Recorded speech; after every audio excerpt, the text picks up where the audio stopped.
He made it simple and direct. Kevin Durant is not in the GOAT conversation. He's in a completely different tier, a category for guys with insane talent who just didn't quite reach that rare top-of-the-mountain level. Coming from a four-time champion who's been there and done it all, that's a tough pill to swallow. But this didn't start yesterday. The tension between Shaq and KD has been building since 2017. It all goes back to Shaq's famous Shaqtin A Fool segment, where he was clowning JaVale McGee for his usual bloopers like he's done with plenty of players over the years. Most people saw it as entertainment, just jokes. KD didn't see it that way. Durant, who was JaVale's teammate with the Warriors at the time, stepped in and called Shaq's antics childish. And he didn't stop there. In another interview, KD went straight at Shaq's game. He said Shaq was a terrible free throw shooter, airballed freebies, missed dunks, and couldn't make shots outside the paint. According to KD, Shaq wasn't skilled, he was just massive. His dominance, KD argued, came from size, not talent. And just like that, the fire between them was lit. He free throw shooter, he missed dunks, he airball free throws. He can't shoot, he couldn't shoot outside the paint. He's bigger than everybody, he didn't have any skill. But he was bigger and stronger than everybody. And he's still a great player, but you had your flaws too as a player. Here's what made it wild. KD hadn't won a championship yet when he said all that. He was critiquing a resume of a four-time champion without having closed the deal himself. That's not just confidence, that's bold. And Shaq, he wasn't letting it slide, not even close. In an interview with Sports Illustrated, the Diesel delivered one of the coldest lines in their entire feud. He basically told KD, "You're not one of us." O'Neal told Golliver, quote, "He can't talk to me like that. He may think he does and he's sticking up for his teammate. He's a great player, but you ain't in the club yet. You're on the outside in line with Charles Barkley, Karl Malone, and John Stockton. You're not in the club with me and those championship guys. That's why I tweeted him, mind your business." Shaq grouped KD with the greatest players who never won a ring: Charles Barkley, Karl Malone, and John Stockton. All-time legends, Hall of Famers, but at the time, ringless. The message was loud and clear. All that talent, all those scoring titles, you're still not in the championship club. But here's what people miss. Shaq wasn't only talking trash, he was laying down a lesson, showing the generational difference. Back in his early years, Kareem Abdul-Jabbar told young Shaq he wasn't in the club either. And Shaq didn't jump on Twitter. He didn't complain, he didn't blame eras or circumstances, he took it personally, and then he went to work. Kareem said it publicly, the numbers don't mean anything without a championship. So what did Shaq do? He locked in, he dominated, he came back with 4 rings, no tweets, no back and forth, he let the banners do the talking. Now fast forward to KD's era. When Shaq and Barkley questioned the weight of his championships, KD didn't answer on the floor. He went to Twitter, sometimes with burner accounts, clapping back at fans, arguing in comment sections, telling the old heads to move on. That's the contrast. Shaq got called out and responded with trophies. To really understand why this hit so hard, rewind to May 2016. The Oklahoma City Thunder were up 3-1 on the Golden State Warriors in the Western Conference Finals. KD was averaging 30 a night. Russell Westbrook was playing out of his mind. They had just taken down a 67-win Spurs team in the previous round.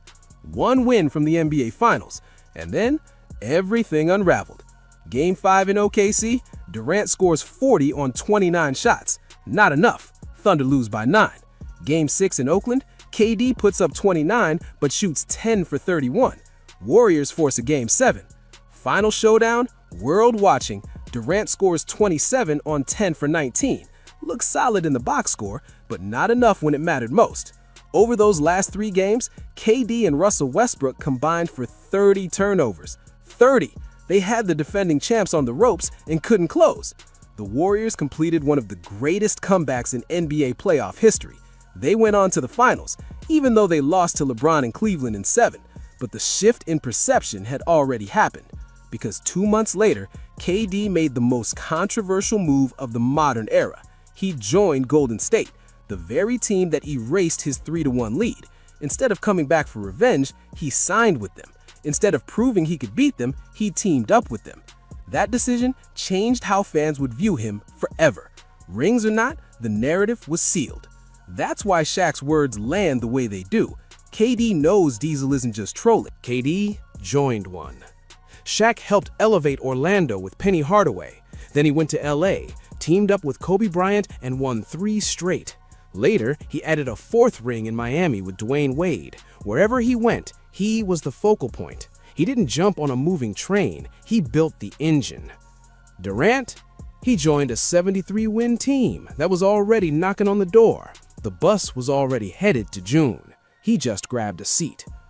And then, January 2023 happened. KD got a little too confident on Twitter and decided to test the diesel. After Shaq admitted on TV he wasn't familiar with a Lakers trade target, Durant tweeted, "Shaquille doesn't know ball now." That was enough. Shaq fired back and went straight for him, took shots at the hairline, then delivered the line that stuck: "Respect the bus driver." 4 words, clear message. Shaq sees himself as the one driving championships. KD, riding along. Durant's response? "Damn, I got cooked for asking a simple question." And that said everything. When a legend checks him, he doesn't escalate, he retreats. KD can go back and forth with fans all day, but when true basketball royalty steps in, different energy. And the numbers back it up. With Golden State, 38-10 in the playoffs, 2 titles, 2 finals MVPs, total domination.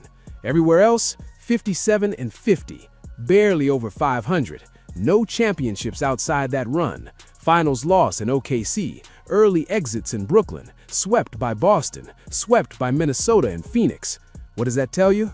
With Stephen Curry, Klay Thompson, and Draymond Green sharing the burden, KD looked unstoppable.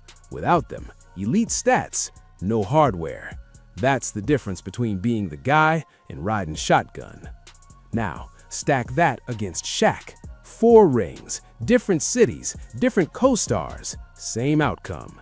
He set the tone, and teams followed. This debate isn't just about jewelry, it's about how you got it. The old heads, Shaq, Barkley, and others believe you beat your rivals, you don't join them. When Jordan couldn't get past the bad boy Pistons, he didn't call them, he came back stronger and buried them. When Shaq couldn't beat the Bulls, he didn't team with Michael, he went west and built his own run. Durant sees it differently. On Bill Simmons' platform, he said the league changed and players have more freedom now. That's true, the league evolved, but the standard for greatness, that hasn't shifted much. Jordan, Kobe, LeBron, different eras, same expectation. Lead the charge. KD keeps telling the old heads to move on, but here's the reality. They help define legacy. They influence Hall of Fame votes. They shape the GOAT debate. And right now, their message is consistent. Kevin Durant isn't in that top-tier circle yet. So where does that leave him? At 36, time matters. Talent was never the issue. Leadership, perception, legacy, that's the unfinished business. Until he proves he can drive the bus from start to finish in June, take the hits, lead through adversity, and still raise the trophy, legends like Shaq, Jordan, and Kobe won't hand him a seat at that table. Durant is on his 4th team now, and that championship window, it's narrowing fast. Shaq didn't soften it. He said straight up, KD belongs in a special category, one of the greatest scorers ever, no debate there, but not in the GOAT conversation. That's the label KD never wanted.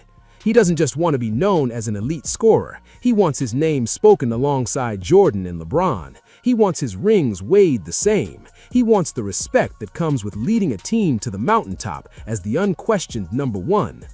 But since leaving Golden State, that validation hasn't followed. 2 first-round sweeps, multiple playoff exits, talented rosters that couldn't fit